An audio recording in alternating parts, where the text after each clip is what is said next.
आता काय हिमालय साईड आहे ही उत्तर साईड आहे, बरोबर आहे. कन्याकुमारी साईड ही दक्षिण साईड आहे, म्हणजे खालची साईड आहे. सर्व हिमालयात उगम वरना त्या खाली येतात, बरोबर आहे. म्हणजे वरती चढायला त्रास असतं, पण ही थोडीशी नदी आहे ना, थोडी उत्तरेला गेलेली आहे. म्हणून जो कोणी हिला प्रदक्षिणा करेल तिला पूर्ण नदीचा फल मिळेल, असा नर्मदा पुराणमध्ये ब्रह्मदेवांनी आशीर्वाद दिलेला आहे. आता पूर्ण नदी ही 3,500 किलोमीटरची आहे. 3,333 किलोमीटरची पूर्ण नदीची परिक्रमा आहे, बरोबर. तर ही परिक्रमा करण्यासाठी 3 महिने 3 वर्षाची पण आहे, अजून खूप आहे. काही लोक ती 6 महिन्याची करतात, काही लोक पावसाळ्यात करायची नसतात, काही लोक अधिक मास असतो त्याच्यात करत नाही. प्रत्येकाचा जसा जसा असेल, काही लोक 3 महिन्यात करतात.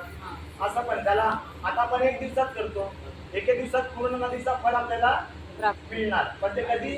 फक्त चैत्र महिन्यात, फक्त चैत्र महिन्यात. आता चैत्र महिन्यात चालू आहे, पौर्णिमे आता उद्या 8 तारखेला अमावस्या पौर्णिमा आहे. तर ती पौर्णिमा संपली का मग ती चैत्र महिना संपला, तोपर्यंत आपल्याला ही प्रदक्षिणा दुपारपर्यंत हे करायचं आहे, पूर्ण करायचं आहे, बरोबर आहे. तर ही आता 2 ठिकाणी उत्तरवाहिनी नदी आहे, म्हणजे 2 ठिकाणी थोडाशी उत्तरेला वाहते आणि परत ती हे साईडला गेलेली आहे, असं आहे. तर कुठल्या ठिकाणी, एक मध्य प्रदेशमध्ये आणि दुसरा गुजरातमध्ये. तर आम्ही 2 वर्षापूर्वी जाऊन आलो. इथला जो परिसर आहे मला माहीत नाही, पण आम्ही हे फर्स्ट टाइम मी पण आलो. मला महिन्याच्या कृपेने आपल्याला व्यवस्थित पोहोचले. थोडा त्रास झाला आपल्याला, तर मला किती किलोमीटर, 560 किलोमीटर होता, पण एवढा अंतर होईल ते मला पण माहीत नव्हता.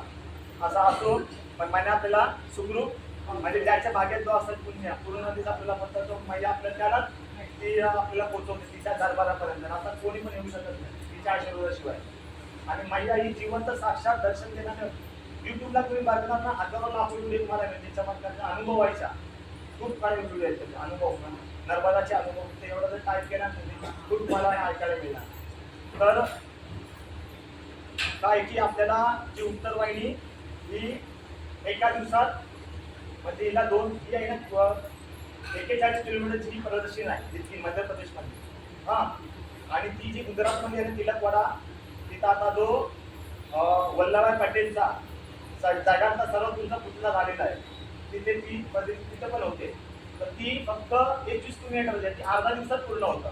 आमचा विचार होता तिथेच जायचा, पण काही मंडळी गेले. आता अशोक भाऊ त्यांच्या प्रश्न आई पण आणि म्हणाली बद्या बोल्या आपण मध्य प्रदेशला जाऊया, तिकडे जाऊ, म्हणजे ओंकारचं दर्शन होईल आणि उज्जैनचा पण होईल, महाकालीचा, आणि मग तिकडे करू.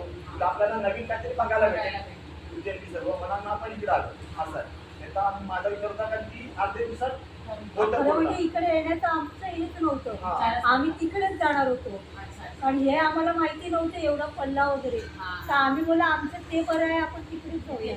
तर हे लोक सगळे उज्जैन करत होते, उज्जैनला जाऊया तर म्हटलं चला आता तिथे आलोय, मग एवढंच कशाला करूया. आम्हाला परिक्रमा होती करायची. बघायला भेटत. म्हणजे आपला आता माझा विचार होता वल्लभभाई पटेल स्टॅच्यू पण आपण जागा तिथे पण गेलो असतो, पण तो बोललो जाऊ द्या पुढल्या वर्षी करू, असा मग विचार केला. पहिला पण विचारचा करू हे वर्षी.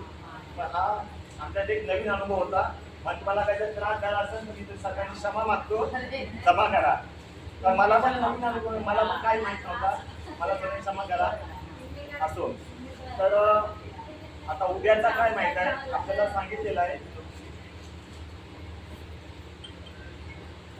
उद्या आपल्याला आहे ना 5 वाजता प्रदक्षिणा चालू करायची आहे.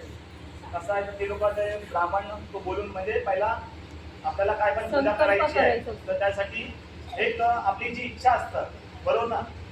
आपण कोणतंही काम करतो त्याच्या मागची काहीतरी आपली इच्छा असते ना काम करण्याची, म्हणजे काहीतरी हेतू असतं. गणपती आणतो पण तो कशासाठी आणतो, काहीतरी इच्छा असतात, ती इच्छा पूर्ण होण्यासाठी. आपली इच्छा नर्मदा मातेला प्रदक्षिणा करायची, तिची काय इच्छा, कशासाठी आपण तो श्रम किंवा जी काय मागणी आहे, जे काय असेल XYZ जे असं, तर आपण एक आणि तिचा पूजन. तर तो ब्राह्मण सकाळी येईल 5 वाजता, आणि तिथे आपल्याला आता मगाशी जो महिला होत्या तर तो पण आपल्या इथे सांगते. आता सकाळी आपण जाऊन तिथे स्नान करणार 5 वाजता सर्वांनी मिळून. स्नान केला, जे काय असलेले कपडे ते एका पिशवीत घ्यायचे, भरायचे आणि पहिला हे साईडला आपण सकाळचे हे साईडला स्नान बिन करणार, अंगोमिंग पुसला. नदीच्या ते साईडला पलीकडे आपल्याला एक गटात होडीवाला आहे, तो 10 रुपये काय 15 रुपये जे काही घेईल, बरोबर. आणि नदीच्या ते साईडला आपल्याला तो सोडेल, बरोबर. सोडल्यानंतर तिथं मंदिर आहे, व्यासनारायण त्याला मंदिर बोलतात. तिथं आपला संकल्पपर्यंत आपला मैयाचा पूजन झाला, मग आपल्याला तिकडनं प्रदक्षिणा करून परत आपल्याला हे साईडला सोडतो आणि तिकडनं मग चालत आपण इथे येणार. इथे आपल्याला सकाळी नाश्ता होणार, 7:30 काय तरी वाजतील, 7, 7:30 जे काय असेल ते. इथे आपण नाश्ता करणार, ओले कपडे आहेत इथे आपण सुकत लावणार आणि मग नाश्ता बिष्टा केल्यावर मग आपण पुढच्या प्रवासाला चालू होणार. आता मुद्दा असा आहे, ज्या लोकांना चालता येत नाही, जे काय आजार आहे किंवा चालता येत नाही, वृद्ध आहेत, वयस्कर आहेत, त्यांना रिक्षाने पण व्यवस्थित प्रदक्षिणा केली जातं असं त्यांनी मला सांगितलं. तर समजा ते काय 1000 रुपये किंवा 12 जे काय असेल ते तो रिक्षावाला घेतो.